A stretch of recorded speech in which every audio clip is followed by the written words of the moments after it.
सभी को मेरा नमस्कार। जो आज हमारा अगला चैप्टर है, चैप्टर हमारा 11वां, जिसका शीर्षक है रहीम के दोहे। ये कविता विधा में लिखी गई है और हमारे कवि हैं रहीम जी। तो ये दोहे हैंगे रहीम जी के। तो आइए हम दोहे पढ़ते हैं। तो ये देखिए, तो यहाँ पहला दोहा है, कही रहीम संपत्ति सगे बनत बहुत बहुरीत, विपत्ति कसोटी जे कसे तेई साचे मीर। तो इसमें ये कहना हैगा तो रहीम जी का कि आप देखेंगे यहाँ पे कहीं कहीं रहीम संपत्ति मतलब संपत्ति सगे। हाँ, इसमें मतलब कि जो हमारे सगे संबंधी होते हैं वो कैसे संपत्ति जैसे होते हैं, कैसे होते हैं, संपत्ति के जैसे होते हैं। और बनत बहुत बहुरीत, और बनते कैसे है, जो हमारे जो तो सगे संबंधी होते हैं कैसे बनते हैं, मतलब बहुत ज़्यादा रीति रिवाजों के माध्यम से हमारे क्या बनते हैं वो, और इससे बहुत कठिन परिश्रम के बाद जाके ये इकट्ठी हम करते हैं। संपत्ति क्या करते हैं, इकट्ठी करते हैं।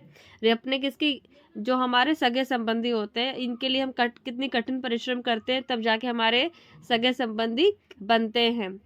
यहाँ लिखा विपत्ति कसोटी जे कसे। विपत्ति मतलब विपत्ति, कसोटी विपत्ति मतलब संकट, संकट या आप बोल सकते हैं या हम बोल सकते हैं मुसीबत। ठीक है, विपत्ति कसोटी जे कसे तेई साचे मीत।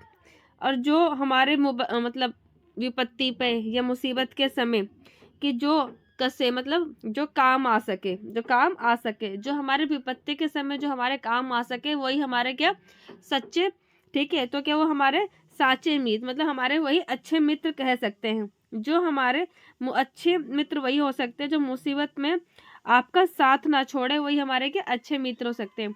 आइए हम इसका भावार्थ जानेंगे। तो ये देखिए, पहले जो दोहे का हमारा अर्थ हैगा, रहीम जी इस दोहे में कहते हैं कि हमारे सगे संबंधी किसी संपत्ति की तरह होते हैं, क्योंकि संपत्ति भी बहुत कठिन परिश्रम से इकट्ठी की जाती है और सगे संबंधी भी बहुत रीति रिवाजों के बाद ही बनते हैं। परंतु जो मुसीबत और मतलब जो व्यक्ति मुसीबत में आपकी सहायता करता है या आपके काम आता है, वही आपका सच्चा मित्र होता है। तो इसका भावार्थ इस प्रकार से, सच्चा मित्र वही है जो मुसीबत में आपका साथ कभी ना छोड़े। तो आइए हम अगला दोहा करते हैं। जो हमारा अगला दोहा है, यहाँ पे अगला दोहा हमारा ये रहा कि जाल परे जल जात बही, जति मिनन को मोह, रहीमन मछली नीर को तऊ न छड़ती छो।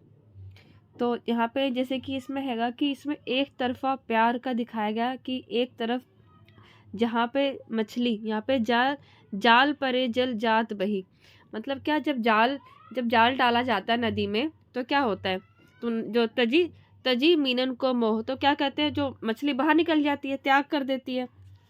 जल क्या करता है, उसको त्याग कर देती है, मछली को बाहर निकाल देती है। वो मोह नहीं रखती, मछली से क्या मोह नहीं रखती। ठीक है, मतलब क्या है कि जब मछुआरे नदी में जब अपना जाल डालते हैं तो क्या करती है, जो और जल क्या करती है, उसको त्याग देती है।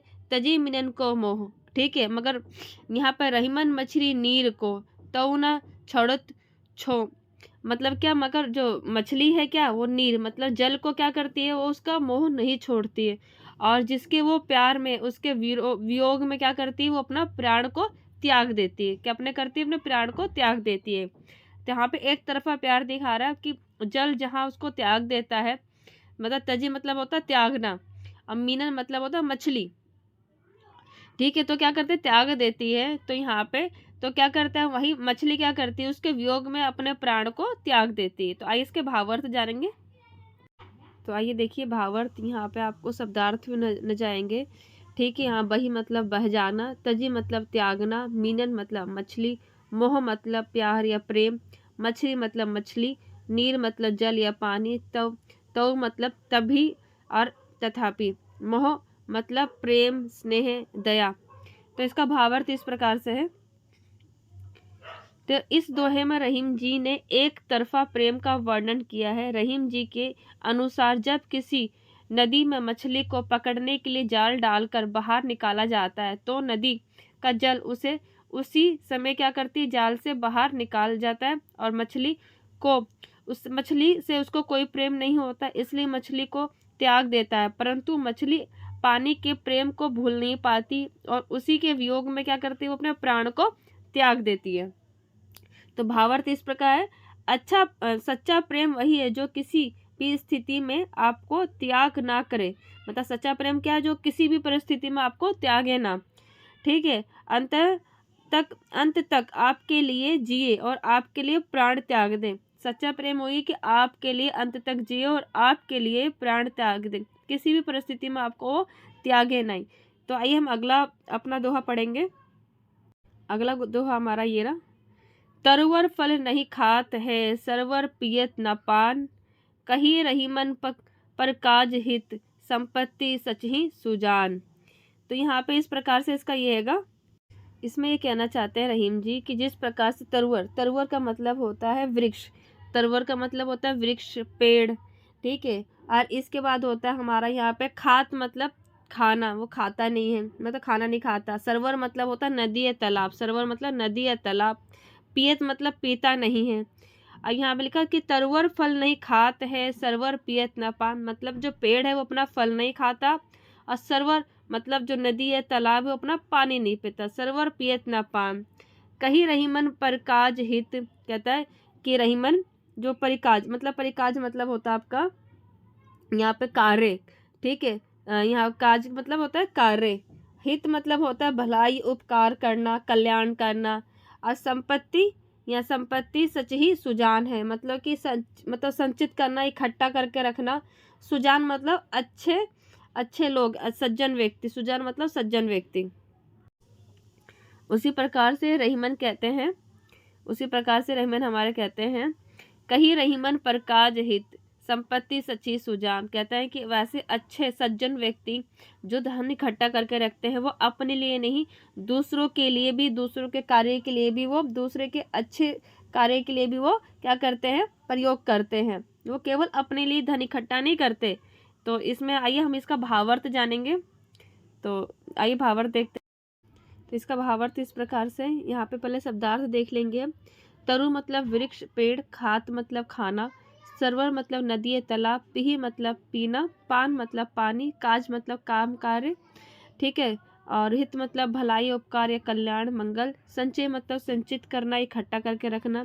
सुजान मतलब अच्छे या सज्जन व्यक्ति। तो दोहे का अर्थ इस प्रकार से है कि इस दोहे में रहीम जी कहते हैं कि जिस प्रकार वृक्ष अपना फल खुद नहीं खाता और नदी तालाब अपना पानी स्वयं नहीं पीती, ठीक उसी प्रकार सज्जन व्यक्ति या अच्छा व्यक्ति अपने द्वारा किए गए धन का प्रयोग केवल अपने हित के लिए नहीं करता, वह उस धन का प्रयोग दूसरों के भले के लिए प्रयोग करता है। तो भावार्थ ये है कि संपत्ति का प्रयोग केवल अपने लिए नहीं बल्कि समाज के कल्याण के लिए भी करना चाहिए, तभी समाज का क्या होगा, चहुमुखी विकास हो सकेगा। चहुमुखी मतलब चारों तरफ से विकास हो सकेगा तभी।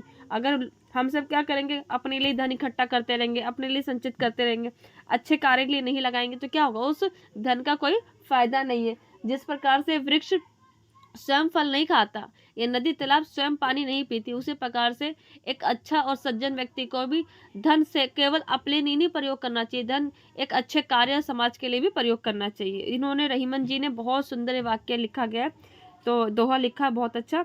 तो आइए हम अगला दोहा पढ़ते हैं। तो ये हमारा अगला जो दोहा है रहीम जी का, ये है कि रहीम जी कहते हैं, थोथे बादर क्वार के जो रहीम गहरात, धनी पुरुष निर्धन भय करे पाछली बात।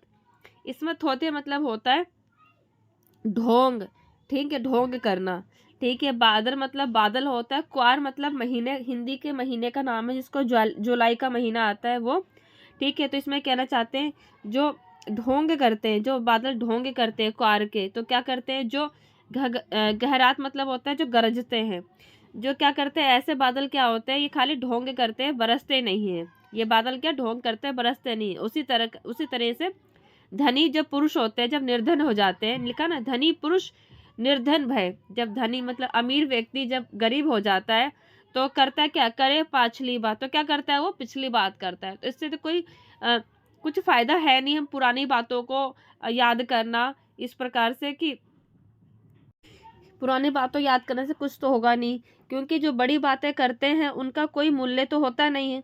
अगर सही समय पर ना किया जाए काम तो बाद में उसका कोई मूल्य रहता नहीं। तो आइए हम इसका भावार्थ जानेंगे। किस प्रकार से अगर हम क्या कोई जो विपत्ति आती है तो क्या करते हैं हम, पुरानी बातें यादें करने लगते हैं।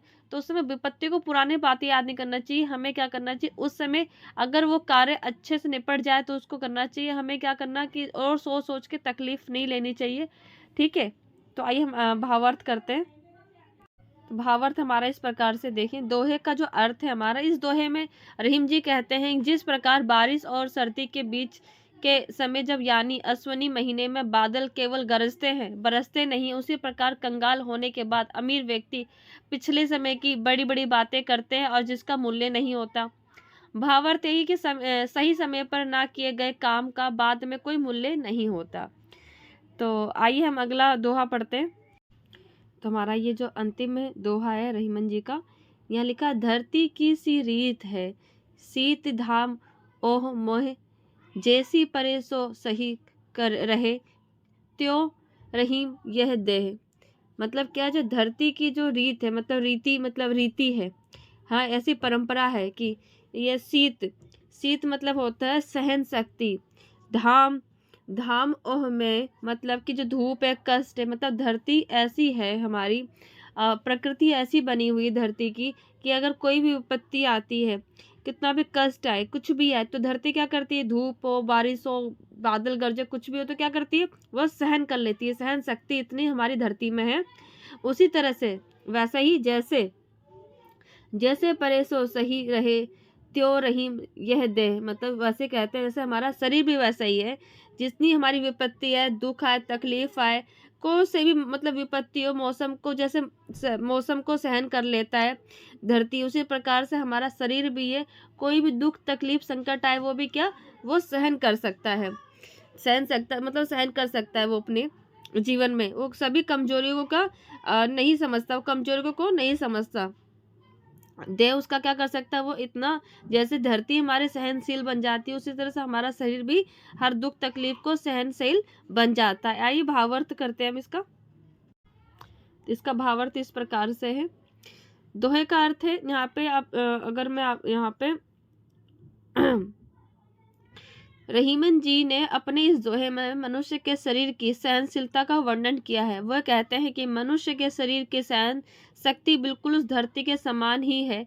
जिस तरह धरती सर्दी, गर्मी, बरसात आदि के मौसम को झेल लेती है, ठीक उसी तरह हमारा शरीर भी जीवन के सुख दुख रूपी कष्ट को, विपत्ति के मौसम को सहन कर लेता है।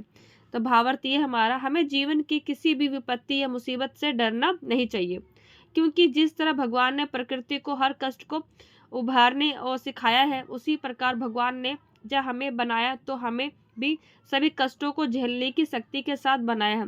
अतः दुख को भी कमजोर नहीं समझना चाहिए। तो इस प्रकार से हमारा भावार्थ हमने पूरा कर लिया है और ये रहीमन जी द्वारा जो दोहा है हमारा सब कंप्लीट हो गया है।